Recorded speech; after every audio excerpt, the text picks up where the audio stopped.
മദ്യനയ അഴിമതി കേസിൽ ഇഡിയുടെ അറസ്റ്റും കസ്റ്റഡിയും ചോദ്യം ചെയ്ത് ദില്ലി മുഖ്യമന്ത്രി അരവിന്ദ് കെജ്രിവാൾ നൽകിയ ഹർജിയിൽ സുപ്രീംകോടതി തിങ്കളാഴ്ച വാദം കേൾക്കും. ജസ്റ്റിസുമാരായ സഞ്ജീവ് ഖന്ന, ദീപങ്കർ ദത്ത എന്നിവരടങ്ങിയ ബെഞ്ചാണ് ഹർജി പരിഗണിക്കുക. കെജ്രിവാളിന്റെ ഹർജി ദില്ലി ഹൈക്കോടതി നേരത്തെ തള്ളിയിരുന്നു. ശരത് കെ ശശി നൽകും വിവരങ്ങൾ. ശരത്ത്, ഏറെ നിർണായകമായ തിരിച്ചടി നൽകുന്ന പരാമർശങ്ങളോടെയാണ് ദില്ലി ഹൈക്കോടതി കെജ്രിവാളിന്റെ ഹർജി തള്ളിയത്. ഒരു അവസാന പ്രതീക്ഷയാണ് ഈ സുപ്രീംകോടതിയിലെ ഹർജി. തിങ്കളാഴ്ചയാണ് പരിഗണിക്കുന്നതെന്ന് മനസ്സിലാക്കുന്നു. എന്താണ് വിവരങ്ങൾ?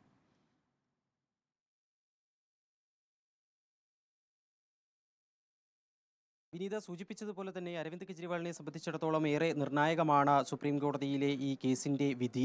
ലോക്സഭാ തെരഞ്ഞെടുപ്പിന്റെ ഒക്കെ തന്നെ പശ്ചാത്തലത്തിൽ ഇഡിയുടെ അറസ്റ്റും അതുപോലെ തന്നെ കസ്റ്റഡിയും ചോദ്യം ചെയ്തുള്ള ഹർജിയിൽ സുപ്രീം കോടതിയുടെ തീരുമാനം എന്താകുമോ എന്നത് ആം ആദ്മി പാർട്ടിയുടെ രാഷ്ട്രീയ ഭാവിയെ തന്നെ നിർണ്ണയിക്കുന്ന ഒരു വിഷയവും കൂടിയാണ്. തിങ്കളാഴ്ചയാണ് ഈ ഹർജി പരിഗണിക്കുന്നതിന് വേണ്ടി സുപ്രീം കോടതി തീരുമാനിച്ചിരിക്കുന്നത്. നേരത്തെ കഴിഞ്ഞയാഴ്ച ഈ കേസ് അടിയന്തരമായി പരിഗണിക്കണമെന്ന് ചീഫ് ജസ്റ്റിസിന്റെ ബെഞ്ചിന് മുൻപാകെ അദ്ദേഹത്തിന്റെ അഭിഭാഷകൻ ആവശ്യം ഉന്നയിച്ചിരുന്നു. അത് പരിഗണിച്ചുകൊണ്ട് തന്നെ കോടതിയുടെ ആദ്യ പ്രവൃത്തി ദിവസം ഈ കേസ് പരിഗണിക്കാൻ സുപ്രീം കോടതി തയ്യാറാകുന്നു എന്നത് ആം ആദ്മി പാർട്ടിയെ സംബന്ധിച്ചിടത്തോളം ആശ്വാസമാണ്. ജസ്റ്റിസുമാരായ സഞ്ജീവ് ഖന്ന, ദീപാങ്കർ ദത്ത എന്നിവരടങ്ങിയ ബെഞ്ചാണ് ഹർജി പരിഗണിക്കുന്നത്.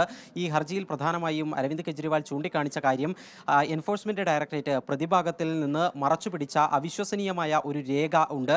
ആ രേഖ ആധാരമാക്കിക്കൊണ്ടാണ് ഹൈക്കോടതി ഈ തനിക്കെതിരായി വിധി പറഞ്ഞത് എന്നതാണ് ഹർജിയിൽ ഉന്നയിക്കുന്ന പ്രധാനപ്പെട്ട ആരോപണം.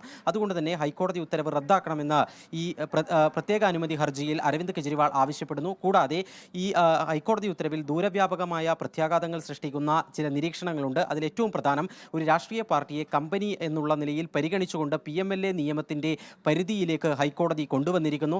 അത് ഭാവിയിൽ വലിയ പ്രത്യാഘാതങ്ങൾ ഉണ്ടാക്കുന്ന ഒരു തീരുമാനമാണ്, നിരീക്ഷണമാണ്. ആ ഒരു സാഹചര്യം കൂടി പ്രത്യേകം അരവിന്ദ് കെജ്രിവാളിന്റെ ഹർജിയിൽ പരാമർശിക്കുകയും ചെയ്തിട്ടുണ്ട്. തിങ്കളാഴ്ച ഏതായാലും ഈ കേസുമായി ബന്ധപ്പെട്ട് വാദം നടക്കാൻ വേണ്ടി പോവുകയാണ്. ശരി, ശരത് കെ ശശിയാണ് ദില്ലിയിൽ നിന്നും വിവരങ്ങൾ നൽകിയത്.